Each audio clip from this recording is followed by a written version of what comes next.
Congressman Ridon, kailangan daw nila ng tatayo at aamin na sila ay nagsisindikato.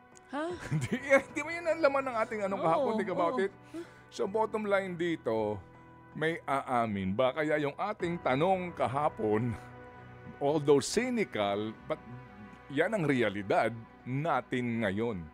At yan ho ngayon, mga kapatid, ang sinasandalan nitong mga taong ito. At the end of the day, hindi sila makukulong. Diskusyon and public service. Okay, girl. Kahapon, ang ating Think About It na ngayon po ay maaari nyo mapanood saan, baby girl? Pwede nyo pong mapanood ang Think About It episode natin na may aamin kaya sa mga walang hiya. Nasa YouTube na po yan mga kapatid, nasa Facebook page din po ng News 5 Everywhere, maging sa Facebook page at YouTube channel ng 105.9 True FM. At nasa Spotify din po yan and Apple Podcast mga kapatid. I-search nyo lamang po Think About It or search nyo yung title. Ito mga kapatid ha, ang title po ng episode kahapon, may aamin kaya sa mga walang hiya. Okay. Yung pong pinanggagalingan nito ay, ano ang title? Mahiya kaya ang mga walang hiya? Alright. Ngayon mga kapatid, pangalawa po ay kumbaga sequel ito. Dito po sa naging May presentation part 3 po ng ating Pangulo. Anong title? Ito nga po, may aamin kaya sa mga walang hiya? Mga kapatid, ang tanong nila ngayon ay may part 3 daw ba? Kasi may part 2 na eh. Ito lang yan. Nag-sequel na eh. Ano na kaya ang title ng part 3? Wala nang pag-asa ang mga walang hiya. Char! Ano kayang title natin? Lagi nandun yung root word eh. Walang hiya. Ang title daw, may request daw sila. Makulong kaya ang mga walang hiya? Kasi magsisimula na sila sa investigasyon. Tapos naghahanapan ng mga proyekto. Baka ang part 3 niyan ang masigabong palakpakan pa rin ng mga walang hiya. Hindi ba? Okay. Wait lang. Baby girl. Baka the title is cynical, definitely, ano po, di ba? May aamin It's kaya... cynical, but it's the truth. Opo, may aamin kaya sa mga walang hiya. Cynical po ito, parang, alam mo yun, wala namang aamin dyan lamang, di ba? But that is really the sad truth, no, dito po sa ating bayan nga. Kasi itong si baby girl, na hindi ho naman kalayo ng edad na sa akin nito, naikwento ko sa kanya, yung pong nangyari. Magandang balikan natin dito, yung pong issue noong panahon po ng PDAF, no? Itong Priority Development Assistance Fund. Simply said, pork barrel.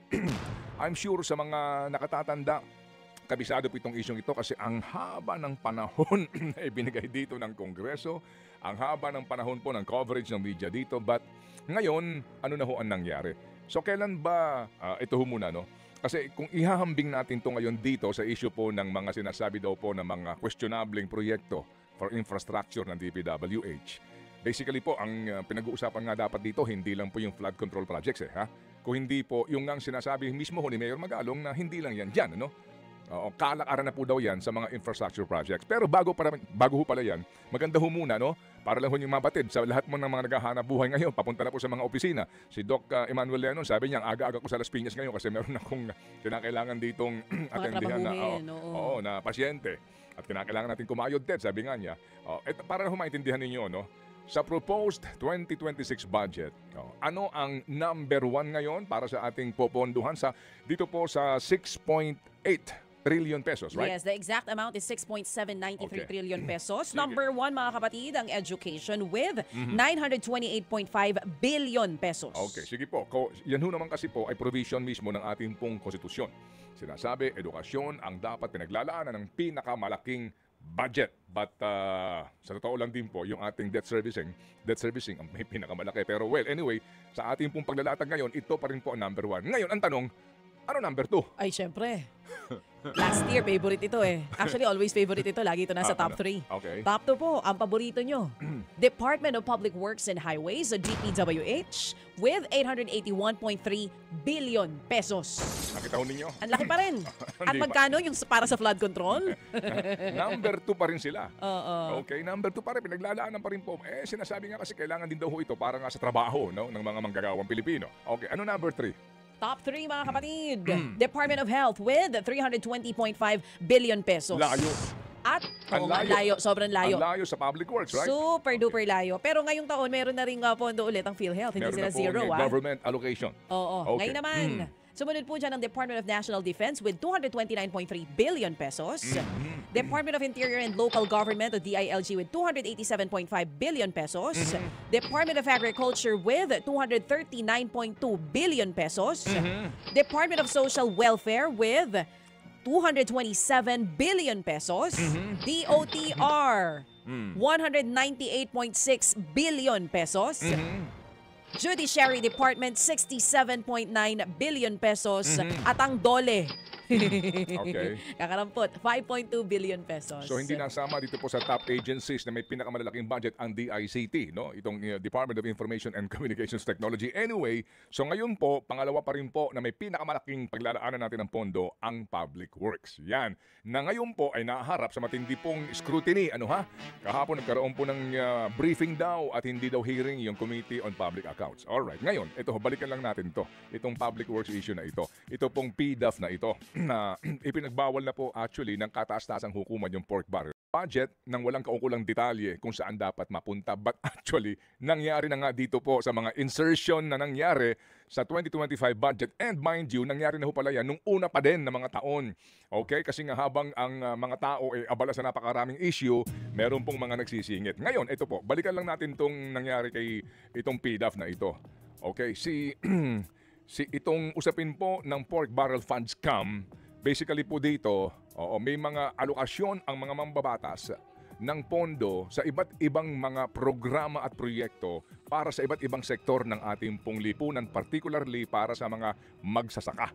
Okay, so maliban po ito mga kapatid, doon sa usapin po ng Fertilizer Fund Scam, yun, mga 900 million yun. Joke Bulante po ang naging starring dyan, DA Undersecretary. Iba pong usapin yon, pero may kaugnayan pa rin po ito nga sa paglalaan na sinasabi pong ayuda, tulong sa partikular na sektor na idinadaan sa kung kani-kaninong mga, kung ano-anong mga either kooperatiba o mga NGOs. Yan po yan eh. Okay, ngayon, si Janet Lim Napoles ang starring dito. Siya ang main man sa usapin po ng naglalaan ng sinasabing alokasyon ng mga legislators sa iba't ibang mga NGOs. Okay, no? Hindi ko na po ito didetalye pa kasi baka nakikinig niyo yung iba, maagang gumising, baka masaktan pa. Alright, pero dito ho mga kapatid, nagpapatuloy po ito. Namayagpag po sila dito. Kasi nga po, may mga komisyon ang iba doon sa mga practically ghost deliveries. No? Halimbawa dito, ito yung nakakatawa dito eh. Meron pong alokasyon sa mga magbubukid dyan sa Benguet. Okay. Sa halip po na tulungan mo yung magbubukid sa actual na pangangailangan nila sa mga binhi, alright? Sa actual na fertilizer, sa actual na makinarya. Ano ang kanila pong ginawa? Nag-publish sila ng comics. Isa yan sa mga ginawa namin na story. Comics! Bakit comics? Para daw doon sa mga magbubukid, maturuan sila paano magtanim. Ba't hindi? Magbubukid direct comics. Okay. Oh. Meron din pong mga sinasabi ng mga kung ano-anong mga tools. Yan, etc. Anyway, sige. Wala mga kapatid, no, si Janet Lim Napoles, humarap na yan sa hearing ng Senado, humarap na yan sa lahat ng investigador. Matapang pa siya sinasabi, ni Cinco, wala ho po kami. na nanggaling sa gobyerno ni Piso. Ni Piso? Pakiulit nga. Wala po na nanggaling sa gobyerno ni Piso. Ni Piso? Wala. Bakit mo may sumabit dito na ilang pong mga mambabatas? Bakit? Kasi nagkaroon ng whistleblower. Si Ben Hurluy. Kailan lumantad si Ben Hurluy? April 2013 nang opisyal po nga magsalita itong si Ben Hurluy at naglabas po ng mga ebidensya tungkol nga dito sa pork barrel scam. Tapos lumabas ang kwento sa media noong July 2013. Okay. Sino nga ba si Ben Hurluy? Si Ben Hurluy ay? Pamangkin ito ni Janet Lim Yan. Napolez. Okay, tauhan niya ito. Personal assistant. Nung kumbaga. nakakatunog na po si Janet na mukhang ito ay... Kakanta. Ikinulong niya ito. Kinulong, oo. Nakatakas siya. Actually nga po, ang kasong ito ay illegal, serious illegal detention na walang piyansa. Oo. Okay, doon ho unang nakulong ito pong si Janet Lim Napoles. Alright. Meron kasama si Ben Hur, yung mga accountant ni Janet Lim Napoles eventually. So meron pong nasumabit dito, medyo marami-rami ho sila dahil alam po naman natin na walang magnanakaw sa gobyerno na may voucher, di ba? Parang sa mga missing sa bungeros. O sige, patayin mo na yan. Mawalang gana lang po. O sige, itago, ano mo na yan, iligpit mo na yan, pirma ka ng voucher. Walang ganon, di po ba? Dito rin po ganun, right? Yung commission, wala namang pipirma na I receive the amount of 5 million as commission. Wala namang ganun eh. Walang voucher yan. So, may whistleblower. Yan. Na nagtago ng logbook. Yun na po yun. Yun po ang hawak. Logbook listahan. Kasi nga, sa accounting nila sa loob, si Janet Lim Lapores po, sumuko yan kay Presidente Aquino. If you recall dyan sa Malacanang. Okay. So may logbook. May logbook. May code. Parang diary May mga code. anong mga code? Ano yan? Yung parang... Si Pogi, okay. si Tanda. Ba? May code sila. Code name. May mga code name sila sa mga mambabatas. So, practically So, po, nakalagay din yung amount na tinanggap at Yes, saka kung kailan kung kailan tinanggap. tinanggap. Ilang beses tumanggap. saan sila pumunta. Oo. Anyway, so lalabas dyan, it's the logbook and the word of the whistleblower against doon sa inaakusahan. Yun na nga. But in a country like the Philippines where due process is very important. As a matter of fact, in the Senate, that was the main issue, due process. Hindi ba? The Supreme Court, di ba? Expressly provided in their decision that the House of Representatives failed to give the impeached official the required due process of law. Tama. In the Philippines, everything must pass through due process. Correct. That is why we cannot proceed with the impeachment because we cannot proceed with the fourth read because the Supreme Court has decided and we must follow it. Pwede ba ituloy ko ito mamaya? Ituloy mo na ngayon. Kami lagi mo kami binibitin eh. Hindi, parang I-connect mo na. Para sa mga nagmamaneho ng taxi ngayon, wala ka pang boundary, di ba? At ginagawa lang ho natin katatawanan to, pero due process. So sa bandang dulo, mga kapatid, ang mga inaakusahan dito, noong una po, putok ang mga pangalan, may mga nakulong, nakalabas. Alright. Meron pong may pending kasi po, yung iba wala sa threshold ng plunder, so nakapagpiyansa, etc. Isa-isa po ito na na-dismiss ang kaso dahil sa inordinate delay. Yan po ang kanilang depensa dito. So bottom line, dito ho ngayon mga kapatid sa ating pong pagsubok na hinaharap tungkol sa mga flood control projects na ito, naghayag ng lead ang presidente sa kanyang launching ng isumbong mo sa Pangulo. Lead pa lang ho naman yon, wala pa siyang inaakusahan doon. But the question is, di ba? Meron na ho tayo na-establish na sinasabing modus. Meron na po sinasabi ho na mga dapat mong tukuyin. Ano ba ito? Number 1 is overpriced. Number 2, substandard. Number 3, ghost. Okay. Maaari sabihin po natin, pwede nating matukoy yan sa ilang pong pamamaraan ng pag-iimbestiga. But ang tanong, paano mo siya i-connect? That's the biggest question mark. Diba? Kaya yung iba dito, sinasabi, hayaan na lang natin muna yan, maingay lang yan. But at the end of the day, meron bang whistleblower dito? Sabi nga ni Congressman Ridon, kailangan daw nila ng tatayo at aamin na sila ay nagsisindikato. Hindi mo yan ang laman ng ating kahapon, think about it. So bottom line dito, may aamin ba? Kaya yung ating tanong kahapon, although cynical, but yan ang realidad natin ngayon. At yan ho ngayon, mga kapatid, ang sinasandalan nitong mga taong ito. At the end of the day, hindi sila makukulong. Kasi sa Pilipinas, tandaan natin, may due process.